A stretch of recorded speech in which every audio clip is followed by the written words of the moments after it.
terjadi.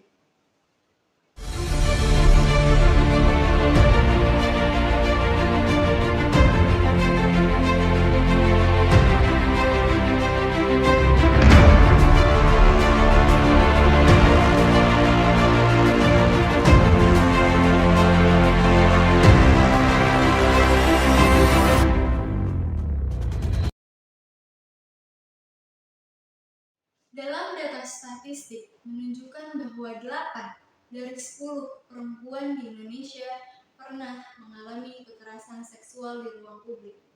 Sedangkan data Komnas Perempuan mencatat bahwa salah satu lokasi yang paling sering menjadi latar terjadinya kekerasan seksual adalah di kampus. Kasus kekerasan seksual di kampus bagaikan sebuah fenomena gunung es. Tercatat bahwa sejak bulan Maret 2019 sampai dengan Mei 2020 terdapat 39 laporan kasus kekerasan seksual di kampus UI. Sedangkan BEM Kampus UNES mengatakan bahwa 59% dari 133 orang di lingkungan kampus pernah mengalami kekerasan seksual. Lantas, apa sih sebenarnya kekerasan seksual itu? Kekerasan seksual merupakan suatu tindakan atau perilaku yang menghina, melecehkan, merendahkan, dan menyerang tubuh ataupun fungsi reproduksi seseorang karena adanya ketimpangan gender ataupun kuasa yang berakibat pada penderitaan fisik ataupun psikologis dari seseorang. Komnas Perempuan telah mencatat 15 bentuk kekerasan seksual yang biasanya terjadi. Yang pertama merupakan pemerkosaan. Pemerkosaan merupakan suatu kegiatan pemaksaan berhubungan seksual yang dilandasi dengan kekerasan. Selanjutnya adalah intimidasi seksual. Intimidasi seksual merupakan ancaman baik secara langsung ataupun tidak langsung yang berupa percobaan pemerkosaan. Selanjutnya adalah pelecehan seksual. Pelecehan seksual dapat terjadi secara fisik ataupun non-fisik berupa siulan, main mata, ataupun ujaran-ujaran yang bernuansa seksual. Yang keempat adalah eksploitasi seksual. Eksploitasi seksual merupakan penyalahgunaan kekuasaan untuk mendapatkan kepuasan seksual. Yang kelima adalah perdagangan perempuan bernuansa seksual. Selanjutnya adalah prostitusi paksa. Prostitusi paksa merupakan suatu keadaan di mana seseorang merasa dipaksa, diancam untuk menjadi seorang pekerja seksual. Kemudian adalah perbudakan seksual. Perbudakan seksual merupakan suatu kondisi di mana seorang pelaku merasa memiliki hak penuh atas tubuh seseorang sehingga ia berhak melakukan apapun termasuk di dalamnya untuk mendapatkan kepuasan seksual. Selanjutnya adalah ada pemaksaan kehamilan dilanjutkan dengan pemaksaan perkawinan. Pemaksaan perkawinan ini juga termasuk kekerasan seksual karena di dalam pemaksaan perkawinan terdapat pemaksaan hubungan seksual. Dan yang selanjutnya adalah pemaksaan aborsi dilanjut dengan pemaksaan kontrasepsi dan sterilisasi.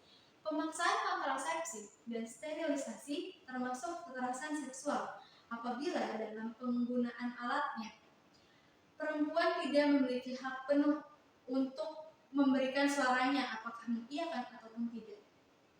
Selanjutnya adalah penyiksaan seksual dilanjutkan dengan penghukuman tidak manusiawi bernuansa seksual. Selanjutnya adalah praktik tradisi bernuansa seksual yang membahayakan atau mendiskriminasi perempuan, dan yang terakhir adalah kontrol seksual. Dari ke-15 bentuk kekerasan seksual tersebut, terdapat beberapa dampak yang dirasakan oleh korban kekerasan seksual. Adapun untuk dampak yang pertama adalah dampak psikologis. Dampak psikologis yang dirasakan oleh korban kekerasan seksual adalah rasa trauma yang sangat amat mendalam dan stres yang mempengaruhi terhadap kinerja atau keberkembangan otak dari si korban. Yang kedua adalah dampak fisik. Kekerasan seksual merupakan salah satu faktor utama penyebab terjadinya penyebaran penyakit menular seksual. Selain itu, korban juga akan merasakan luka fisik atau luka internal lainnya seperti pendarahan, atau pada beberapa kasus yang parah, kekerasan seksual ini dapat berakibat kepada kematian. Dampak terakhir yang dirasakan oleh korban kekerasan seksual adalah dampak sosial, berupa pengucilan di kehidupan di bermasyarakat. Padahal hal itu seharusnya tidak boleh terjadi, karena kita seharusnya justru memberikan motivasi dan dukungan kepada korban untuk dapat berkembang, melanjutkan hidupnya kembali. Teman-teman sekalian, seperti yang kita ketahui, banyak orang beranggapan bahwa penyebab terjadinya kekerasan seksual karena adanya kesempatan yang diberikan oleh korban itu sendiri, seperti penggunaan pakaian yang dirasa terlalu minim. Padahal pada faktanya, secara statistika, pakaian bukanlah menjadi faktor yang sangat signifikan dari penyebab terjadinya kekerasan seksual, melainkan yang pertama adanya faktor lingkungan. Faktor lingkungan berupa penormalisasian tindak seksualitas ataupun tindak kekerasan seksual.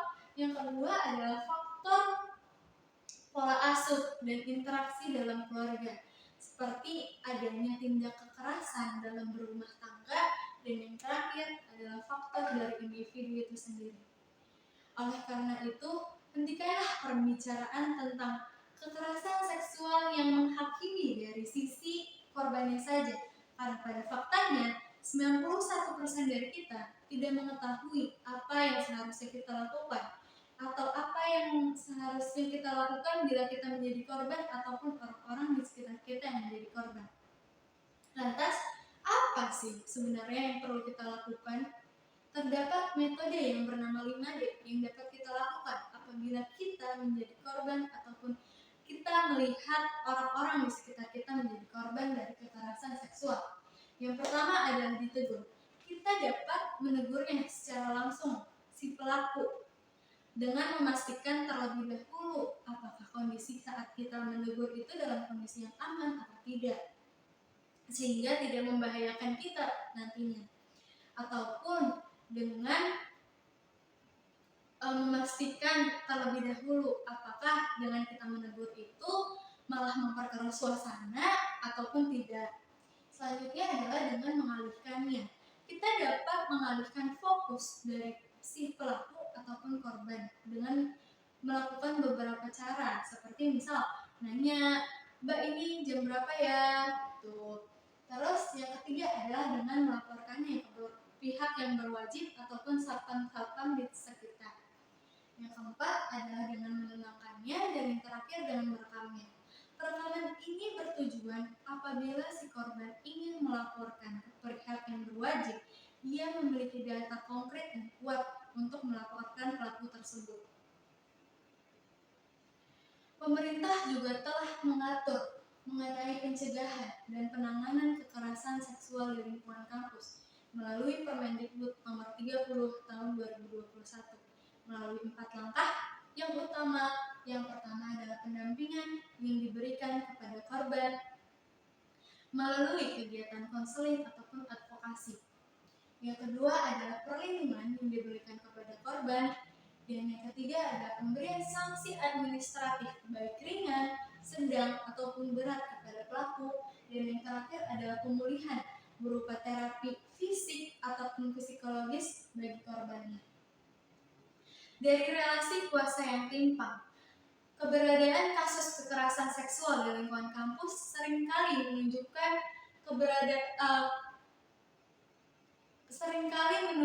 keberpihakannya pada korban yang sangat minim.